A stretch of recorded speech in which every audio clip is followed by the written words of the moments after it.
Hello friends, Sachin ഡേവിദിൻ്റെ നാളത്തെ വിശേഷങ്ങൾക്ക് ഏവരെ സാധിച്ചു. ഈ ചാനൽ ആദ്യമായിട്ട് കാണുന്ന ആരെല്ലാം ഉണ്ടെങ്കിൽ ലൈക്ക് ചെയ്ത് സബ്സ്ക്രൈബ് ചെയ്യുന്നത് കാണാൻ വേണ്ടി ഒരു കൂടി പറഞ്ഞുകൊണ്ട് വീട്ടിലേക്ക് കിടക്കാം. അങ്ങനെ നമ്മുടെ സച്ചിൻ ഡേവിദ് സംസാരിച്ചുകൊണ്ടിരിക്കുകയാണ്. അതായത് ശ്രുതിക്ക് കിട്ടിയ പണിയില്ല, അത് ഓർത്ത് സംസാരിച്ചുകൊണ്ടിരിക്കുകയാണ്. അത് ഇത്ര നാളെ എങ്ങനെ കൊണ്ടു നടന്നതാണ് ഡേവിദ് അല്ല ശ്രുതിനെ. അപ്പോൾ ഇപ്പം തന്നെ കണ്ട ഈ കളിപ്പാട്ടത്തിനെ ഇട്ട് താഴെ ഇട്ട് തച്ചുടയ്ക്കുന്ന പോലെ ഒരു അവസ്ഥയാണ് നമ്മുടെ.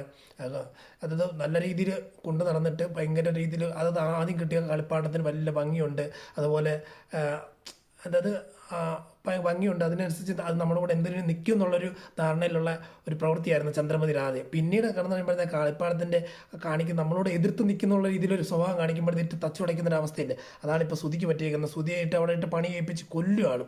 അപ്പം അതുപോലെ വല്ല ആവശ്യമുണ്ടോ എന്ന് ചോദിക്കുമ്പോഴത്തേക്ക് സച്ചി പറയുന്നുണ്ട്, അല്ലെങ്കിലും അവൾ പറഞ്ഞ ഓർമ്മയുണ്ട്. കാരണം എൻ്റെ അച്ഛൻ ഇരിക്കേണ്ട സ്ഥാനത്താണ് അവൾക്ക്, അതായത് അവളുടെ അവരുടെ അപ്പൻ്റെ അടുത്ത് കിട്ടിയ കാശ അത് കൊണ്ടുവന്നേക്കുന്ന നല്ല രീതിയിൽ പറഞ്ഞ്. പക്ഷെ ശരിക്കും എന്ന് പറയുമ്പോഴത്തേക്ക് ആ സ്ഥാപനം ഇരിക്കുന്നതും അതിൻ്റെ മുടക്കി അതിനായിട്ടുള്ള എല്ലാ സർവ്വ ചെലവും വഹിച്ചത് അതിൽ എൻ്റെ അപ്പൻ്റെ കാശല്ലേ. അതായത് 53 ലക്ഷം രൂപ എന്ന് പറയുമ്പോൾ അത് പലിശ സഹിതം മേടിച്ചു. ആ കാശ് വരെ എടുത്തത് എൻ്റെ അപ്പൻ്റെ കാശാണ്. എന്നിട്ട് ഇപ്പം എന്തൊക്കെ ജാടയായിരുന്നു അവൾക്ക് അനുഭവിക്കണം. കാരണം ഇപ്പോൾ 1-2 ദിവസം കൊണ്ടല്ല അനുഭവിക്കുന്നത്. പക്ഷെ നീയും ഞാൻ എത്ര ദിവസം കൊണ്ട് അനുഭവിക്കുന്നത്? ഇവിടെ ചെയ്യാത്ത കുറ്റങ്ങൾക്ക് വേണ്ടി ഞങ്ങൾ ഒരുപാട് അനുഭവിച്ചില്ല. അനുഭവിക്കട്ടെ. രേവതി, നീ യാതൊരു സഹതാപമോ അല്ല ഒരു കരുണ നിങ്ങൾ കാണിക്കാൻ നിൽക്കരുത്. അവരുടേതായിട്ടുള്ള ആവശ്യങ്ങൾക്ക് വേണ്ടി മാത്രം അവർ നമ്മളെ ആശ്രയിക്കത്തുള്ളൂ. ഇപ്പം അവൾക്ക് പല രീതിയിൽ അങ്ങോട്ടും ഇങ്ങോട്ടെല്ലാം പ്രശ്നങ്ങൾ ഉണ്ടാകുന്നുണ്ട്. അത് കണ്ട് കരുണ കാണിച്ച് ചെല്ലാൻ നിന്ന് കഴിഞ്ഞാൽ അമ്മയുടെ വായിൽ നിന്ന് നിനക്ക് നല്ലത് കേൾക്കും. യാതൊരു രീതിയിലും സഹകരിക്കേണ്ട. എൻ്റെ അപ്പൻ ഇരിക്കേണ്ട സ്ഥാനത്ത് എൻ്റെ അപ്പനെ ഞാൻ അവിടെ ഇരുത്തും. ഒരു ദിവസം എൻ്റെ അപ്പനെ അവിടെ ആ കസലിൽ ഇരുത്തി ഞാൻ കാണും. അത് എൻ്റെ അപ്പൻ അവിടെ ഇരിക്കേണ്ട ആ ഒരു യോഗ്യനുള്ള ഒരാളെന്ന്. അങ്ങനെ ഈ രണ്ട് കള്ളത്തിനും കാണും. ഇവർ ആദ്യം പറഞ്ഞാൽ മതിയല്ലോ, 50 ലക്ഷം അവൾ അടിച്ചുകൊണ്ട് പോയി, നീലിമ അടിച്ചുകൊണ്ട് പോയി, തിരിച്ച് വന്നപ്പോഴത്തേക്ക് പിടിച്ചു. അന്നതണ്ട് ഈ ക്യാഷ് എന്നാൽ ഞങ്ങൾക്ക് ഇന്നപോലെ ഒരു സ്ഥാപനം തുടങ്ങണം താല്പര്യമുണ്ട്, നിങ്ങൾ അത് ചെയ്തു തരണം എന്ന് പറഞ്ഞാൽ മതിയായിരുന്നല്ലോ. പക്ഷെ ഇന്ന് ചെയ്തില്ലല്ലോ. ഇതൊക്കെ അതുകൊണ്ടാണെന്ന് പറഞ്ഞ് അത് ഞാൻ അടുത്ത സീൻ കാണിക്കുന്ന നമ്മുടെ ചന്ദ്രമതിയും രവീന്ദ്രൻ ഇങ്ങനെ ഇരിക്കുമ്പോഴത്തേക്ക് ചന്ദ്രമതി റൂമിനകത്ത് കയറി വരുമ്പോഴത്തേക്ക്, നീ ഇത്ര നേരം എവിടെ പോയിക്കുമായിരുന്നെന്ന് ചോദിക്കുക. അതെ, സച്ചിക്കും രേവതിക്ക് ബെഡൊക്കെ വിരിച്ചു കൊടുക്കാൻ. ബെഡ് വിരിച്ചു കഴിഞ്ഞാൽ സീറ്റ് റൂം സെറ്റ് ചെയ്ത് കൊടുക്കുക. സച്ചിക്കും രേവതിക്ക് റൂമോ? അതെ, അതായത് സ്റ്റെയർ കേസിൻ്റെ അടിയിലായിട്ട് 2 പേരെ കിടത്തിയിട്ടുണ്ട്. ആരൊക്കെ? ശ്രുതിനെ അവിടെ കിടത്തിയിട്ടുണ്ട്. അവനാകുമ്പോഴത്തേക്ക് അവിടെ കിടന്നാൽ മതി. നീ എന്തേ പറഞ്ഞ ശ്രുതി അല്ല ചന്ദ്രമതി? അതെ, കാരണം എന്നോട് കളിച്ച് അങ്ങനെ ഇരിക്കും. അവളെ വിശ്വസിപ്പിച്ച് എന്നെ ഇല്ലാതാക്കി. കാരണം ഞാൻ എന്നെ പൊന്നുപോലെ നോക്കിക്കിടന്നില്ല. അത് 3 മരുമക്കളിൽ ഏറ്റവും പൊന്നുപോലെ കൊണ്ട് നടന്ന അവളെ മനുഷ്യക്കാരി എന്നുള്ള രീതിയിൽ അതായത് 53 ലക്ഷം രൂപ എടുത്തത് പോലെ, അല്ല 50 ലക്ഷം എടുത്തല്ല, 3 ലക്ഷം രൂപ പലിശയും കൂടെ മേടിച്ചു. ആ പലിശയും കൂടെ മേടിച്ചിട്ട് എന്നെ കളിപ്പിച്ചിട്ട് എന്നെ ഈ വീട്ടിൽ തന്നെ താമസിക്കുന്നത്. എൻ്റെ മകൻ അവനൊരു അസാധു, അവനെ കൊണ്ട് ഇവൾ ഓരോ പരിപാടി ചെയ്ത് ഇത്ര ആക്കി വെച്ചിട്ട് ലാസ്റ്റ് ഞാൻ ഇവിടെ മണ്ടിയായിട്ടിരിക്കണേ. എന്നെ കളിപ്പിച്ച് അവൾക്കൊരു പണി കൊടുക്കുന്നത്. ഇത്ര ഞാൻ അതാണ് ഇപ്പോൾ തുടങ്ങിയിട്ടുണ്ടല്ലോ, ഇനിയും അവളെ പണി വെപ്പിക്കും. ഇനിയും പണി വെച്ചോ അവളെ ഇല്ലാതാക്കുമെന്ന് പറയുമ്പോഴത്തേക്ക് രവീന്ദ്രൻ പറയാം, നിനക്ക് ഇത് എല്ലാം തെറ്റൊക്കെ നിൻ്റെ ഭാഗത്താണ്. നീ ആദ്യം തൊട്ടേ മരുമക്കളെ 3 പേരെ ഒരേ സ്ഥാനത്ത് കാണാൻ പഠിക്കണമായിരുന്നു, ഒരേ സ്ഥാനം നിർത്തണമായിരുന്നു. നീ അത് നിർത്താതെ ഇപ്പം എല്ലാം കൂടി ചേർന്നിട്ട് ഒരാളുടെ തല കെട്ടിയേപ്പിക്കുക. അതായത് ശ്രുതിയുടെ തല കെട്ടിയേപ്പിക്കുക. ഇതിപ്പോൾ മനസ്സിലാവുമോ? ഇതൊക്കെ ആദ്യം തൊട്ട് നിൽക്കുകയാണെങ്കിൽ ആദ്യം എന്നുള്ള മുതലേ ഇതിങ്ങനെ ചെയ്യുമായിരുന്നെങ്കിൽ ഒരു പേടി ഉണ്ടായേനെ. ആ പേടിയിൽ ഇവനിങ്ങനെ ഒരു കാര്യം ചെയ്യാൻ മടിച്ചാൽ. ഇപ്പം അങ്ങനെ ചെയ്തുകൊണ്ടിരിക്കുന്നു. അപ്പോൾ അവൾ പറയും, എന്നെ ആണെങ്കിലും കുഴപ്പമില്ല, ഇപ്പം കൊടുക്കുന്ന പണി കൊണ്ട് ഇനി ഒരു ജീവിതകാലം മുഴുവൻ അവൾ തിരിഞ്ഞ് നോക്കത്തില്ല. 2 പേരെ വേർപിടിച്ച് കടത്തിയിട്ടുണ്ട്, സച്ചിൻ രേവതി മറ്റേ റൂമിൽ കടത്തിയിട്ടുണ്ടെന്നൊക്കെ പറയുന്നുണ്ട്. നിനക്ക് വല്ല കാര്യമുണ്ട് ചന്ദ്രമതി എന്ന് പറയുമ്പോഴത്തേക്ക് രവേട്ടൊന്നും പറയണ്ട, ഞാൻ ചെയ്ത് കറക്റ്റ് കാര്യം, ഇനി അങ്ങനെ തന്നെ പോട്ടെ, ഇനി അതിൻ്റെ അകത്ത് യാതൊരു മാറ്റവും ഇല്ല, ഞാൻ ഇങ്ങനെ ഇതില്ല, ഇതിനേക്കാൾ അപ്പുറം പണിയുള്ള അവിടെ കൊണ്ട് ഞാൻ പണി ഏൽപ്പിക്കും എന്നൊക്കെ പറഞ്ഞുകൊണ്ട് നമ്മുടെ ചന്ദ്രമതിയാണ്. പിന്നെ അടുത്ത സീൻ കാണിക്കുമ്പോഴത്തേക്ക് നമ്മുടെ അതായത് ശ്രുതിയും കിടക്കുവാണ്. 2 പേരും അപ്പുറത്ത് മാറുന്ന. ശ്രുതി ഫോൺ വിളിക്കുകയാണ്. ഫോൺ വിളിച്ച് കഴിയുമ്പോഴത്തേക്ക് വിളിക്കുമ്പോഴത്തേക്ക് മര്യാദയ്ക്ക് കിടന്നോ, കാരണം ഞാൻ അത് മാറി കിടക്കുന്നത്. മര്യാദയ്ക്ക് കിടന്നോ, നിങ്ങളുടെ അമ്മ പറഞ്ഞനുസരിച്ച് അടുത്ത് കിടന്നു കഴിഞ്ഞാൽ ഭയങ്കര പ്രശ്നമുണ്ട്, അതുകൊണ്ട് ഇനി ഇങ്ങോട്ട് വന്നേക്കരുതെന്നുള്ള ഇത് പറയും. അല്ല, ഒന്ന് പ്രശ്നമല്ല ഉണ്ടോന്ന് എനിക്കൊരു പ്രശ്നം വന്നു നേരിടാൻ നിങ്ങളില്ല. കാരണം എന്നെ കുറ്റപ്പെടുത്താനും, കാരണം ഞാൻ എന്തെങ്കിലും പറഞ്ഞ് അത് എടുത്ത് പിടിക്കാനും, നിങ്ങൾ നന്നാകാൻ വേണ്ടി ചെയ്തല്ലേ ഈ പ്രവർത്തിയൊക്കെ. കാരണം കാശ് തന്നതും അല്ല, നിങ്ങൾ ഷോറൂം തുടങ്ങാൻ തന്നല്ലേ, എന്നിട്ട് സ്തുതി ചെയ്യാൻ വേണ്ടി തന്നല്ലേ. ഇതെല്ലാം ലാസ്റ്റ് തന്നെ പറയാം ഞാൻ കാരണം കൊണ്ടാണെന്നല്ലേ, അല്ല എനിക്ക് വേണ്ടിയാണ് ഇതെല്ലാം. ഇത് ആരാ പറഞ്ഞ് ഇത് ഞാൻ നന്നാകാനും എൻ്റെ കുടുംബം നന്നാകാൻ വേണ്ടിയാണ് ഇതെല്ലാം ചെയ്തത്. എന്നിട്ട് ഇപ്പം നിങ്ങളുടെ അമ്മ സ്തുതി നല്ലതും ഞാൻ ചീത്തയല്ലേ, മര്യാദയ്ക്ക് അവിടെ കിടന്നു എന്ന് പറയുമ്പോഴത്തേക്കും അയ്യോ അവിടെ കിടന്നിട്ട് ഉറക്കം വരുന്നില്ലല്ലോ. ഉറക്കം വരുന്നില്ല, ഉറക്കം വലിയുണ്ട്, എനിക്ക് ഉറക്കം വരുന്നുണ്ട്. രാവിലെ മുഴുവൻ അടുക്കള കയറി പണി, അതുപോലെ വീട് മുറ്റമെല്ലാം തൂത്തുവാരി ഇതെല്ലാം പണി, തുണി അലക്കി ഇതെല്ലാം പരിപാടി.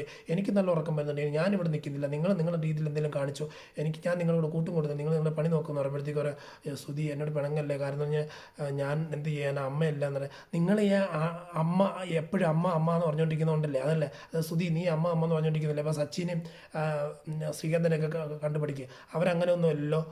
അപ്പം നിനക്ക് മാത്രമല്ല ഇത്രയും വിഷയമുള്ളൂ, നീ മാത്രമല്ല ഇങ്ങനെയുള്ള കാര്യങ്ങൾക്കെല്ലാം പിടിച്ചുകൊണ്ട് വരച്ചുകൊണ്ട് അവരുടെ പുറകെ നടക്കുന്നതെന്ന് പറയുന്നുണ്ട്.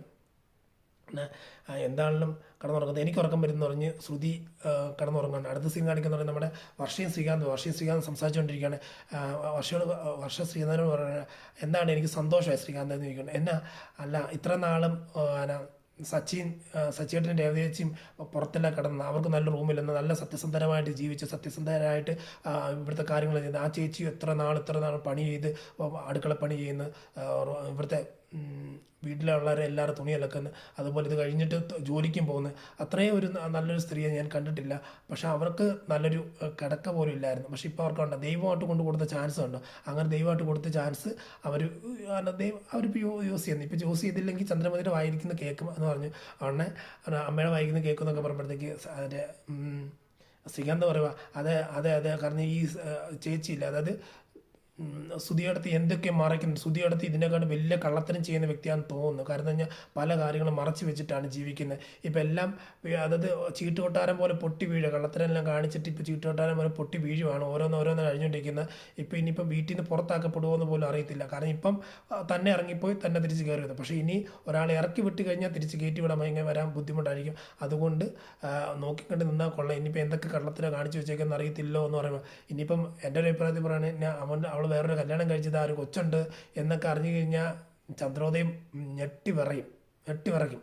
അതുപോലെ ഇവളെ അടിച്ച് ഓടിക്കും, പോലീസിനെ പിടിപ്പിക്കും. കാരണം പിന്നെ ഒരാളെ വിവാഹവഞ്ചന കാണിച്ചു ചതിച്ചെന്നുള്ള രീതിയിലൊക്കെ, വാഗ്ദാനമല്ല വിവാഹ മൂലം ഒരാളെ വഞ്ചിച്ചു എന്നുള്ള രീതിയിലൊക്കെ വരും. അപ്പോൾ അതൊക്കെ ഒരു വലിയ തെറ്റായിട്ട് പിന്നീട് നമുക്ക് കാണാം. എന്താണ് സ്തുതിക്ക് വരാൻ പോകുന്നതെന്ന് അറിയാം. അത് പക്ഷേ പിന്നെ അത് കഴിഞ്ഞ് കാണിക്കുന്ന സീൻ എന്ന് പറയുമ്പോൾ നമ്മുടെ സ്തുതി തൻ്റെ അമ്മയെ വിമലയെ വിളിക്കുകയാണ്.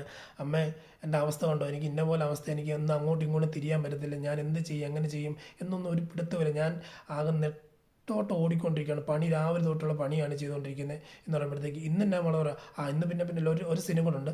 അതായത് ഇതിന് മുമ്പുള്ള സീനാണ്. അതായത് രാവിലെ ഉറക്കമൊക്കെ കഴിഞ്ഞ് ഇവിടെ ഇങ്ങനെ കിടക്കുവാണ്. അപ്പം ചന്ദ്രമതി നേരത്തെ എഴുന്നേറ്റ് വന്നിട്ട് എന്ന് വിളിക്കുക, ചാടി എഴുന്നേക്കുക. അതുകൊണ്ട് നീ ഇത്ര നേരമായിട്ട് എഴുന്നേറ്റില്ല, പോയി കുളിച്ചൊരുങ്ങി വാടി പണിയുണ്ടെന്ന് പറയും. അങ്ങനെ പണി ചെയ്യാൻ വേണ്ടി ഇങ്ങനെ കുളിയെല്ലാം കഴിഞ്ഞിട്ട് സ്തുതി വരുമ്പോഴത്തേക്ക് അടുക്കളയിൽ വെച്ച് വരുമ്പോഴത്തേക്ക് രേവതി എനിക്കൊരു ഒരു ഗ്ലാസ് കാപ്പി വേണം പറയുമ്പോഴത്തേക്ക് ചന്ദ്രമതി കേട്ടോണ്ടിരിക്കുക, ഒരു ഗ്ലാസ് കാപ്പി നിനക്കോ, ചായ നിനക്കോ, മര്യാദയ്ക്ക് നീ ചായ എടുത്ത് എനിക്കും കൊണ്ട് തരണം, എന്നിട്ട് വേണം ചായ എടുത്തിട്ട് കൊണ്ടുവന്നിട്ട് വേണം അടുത്ത പണി ഉണ്ടാവും, മുറ്റം തൂക്കാൻ പോകണം എന്ന് പറഞ്ഞ് മുറ്റം തൂപ്പിക്കാൻ പോകണം. അപ്പം ചായ എടുത്തുകൊണ്ടിരുന്ന രേവതി നിന്ന് കപ്പൊക്കെ മേടിച്ച് ചായ എടുത്തിട്ട് ചന്ദ്രമതിക്ക് കൊടുക്കുവാണ്. ചന്ദ്രമതിക്ക് കൊടുത്ത് ചന്ദ്രമതി കുടിച്ചുകൊണ്ടിങ്ങനെ വരുമ്പോഴത്തേക്ക് നമ്മുടെ ശ്രുതി തൂക്കുവാണ്, മുറ്റമെല്ലാം തൂത്തുകൊണ്ടിരിക്കുകയാണ്, എന്ത് ചെയ്യണമെന്ന് അറിയത്തില്ല. അപ്പോൾ സച്ചി നോക്കി ഇത് ചിരിക്കുന്നൊക്കെ ഉണ്ട്. അപ്പം ഇതൊക്കെയാണ് ഇവിടുത്തെ സീൻ കാണുന്നത്. പിന്നെ വിമലയെ വിളിച്ച് പരാതിയൊക്കെ പറയുമ്പോഴത്തേക്ക് വിമല പറയുന്നുണ്ട് എന്താ ചെയ്യാൻ മോളെ, നീ സഹിച്ച് നിന്നേ പറ്റൂ, കാരണം കുറച്ച് നാൾ കഴിയുമ്പോഴത്തേക്ക് നിൻ്റെ അമ്മായിമ്മയുടെ ദേഷ്യമെല്ലാം മാറും, ഇതെല്ലാം മാറിക്കഴിയുമ്പോഴത്തേക്ക് ഓക്കെ ആകും എന്ന് പറയുന്നുണ്ട്. ഇതാണ് നമ്മൾ ഇന്നത്തെ നാളത്തെ വിശേഷങ്ങളിൽ അവസാനിക്കുന്നത്.